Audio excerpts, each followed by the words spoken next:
Having disposed of God, Marx concluded that dialectical materialism was the only philosophy for understanding the world. He believed in materialism. Materialism says that what is seen in nature is all that exists. And because nature is made up of matter, that is all there is to the real world. Man is simply matter in motion and nothing more. There is no soul, no heaven or hell or afterlife. There are no angels, nothing but the physical world. Lenin agreed with Marx. Matter is the objective reality given to us in sensation. Lenin believed that matter is eternal, not created. He thought that not only our lives, but also our minds and even our consciousness evolved from this eternal matter. Marx and Lenin believed Darwin's theory of the survival of the fittest fit perfectly with the ideas of Georg Wilhelm Hegel, one of the most influential 19th century German philosophers. Hegel developed what is called the dialectic. The dialectic described the relationship between various things.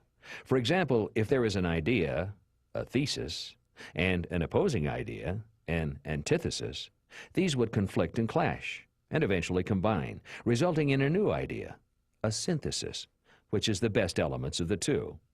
Hegel suggested that ideas come in conflicts. There's a thesis, a positive, and an antithesis, or an antithesis, a negative. And as these ideas come in conflict, always this combat between ideas that are opposites, there emerges a synthesis out of the two.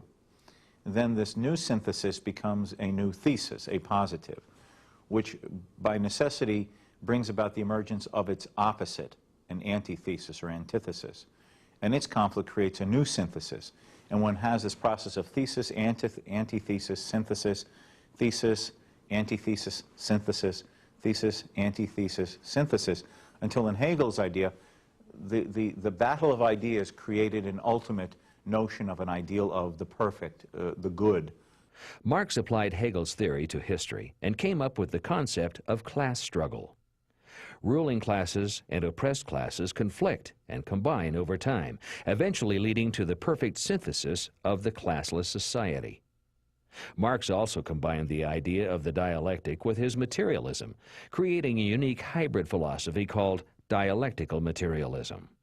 Marx thought that his dialectical materialism gave him a clue to understanding history. He said if you go back in human history, you find that there were three major periods of time, each of which illustrated in some way or other what he called dialectical materialism. Those three periods of time were, first of all, slavery, which would be the ancient world, then feudalism, the medieval world, and then capitalism, which is the world of Marx's own time. Now, during each of these three periods of history, there was a struggle between two groups of people. That's the dialectic, see, struggle, conflict. Lenin also adapted these ideas, believing that Marx first turned the dialectic right side up and then made it his own. Dialectical materialism says that all of life is constantly evolving, but this evolution results from the clash of opposing forces. Engels: nature is the proof of dialectics. All nature, from the smallest thing to the biggest, from a grain of sand to the sun, from the protozoa to man, is in a constant state of coming into being and going out of being, in a constant flux, in a ceaseless state of movement and change. But how do these changes come about? Marxists believe that nature acts dialectically, that change does not take place in a series of straight lines, but in a series of advances and retreats. It's like driving a nail. You don't raise a hammer, bring it crashing down, and keep pushing. When the blow has spent itself, you raise the hammer and hit the nail again. The withdrawal of the hammer is just as important as its downward thrust. By applying this principle to change in society, Marxist-Leninists believe that retreat is just as important as advance. They move away from a goal in order to surge toward it later. The communist strategy is to build up extreme pressure and then withdraw, relieving the tension. And it is during this calm period, when others' defenses are down, that the communists are most likely to get what they want.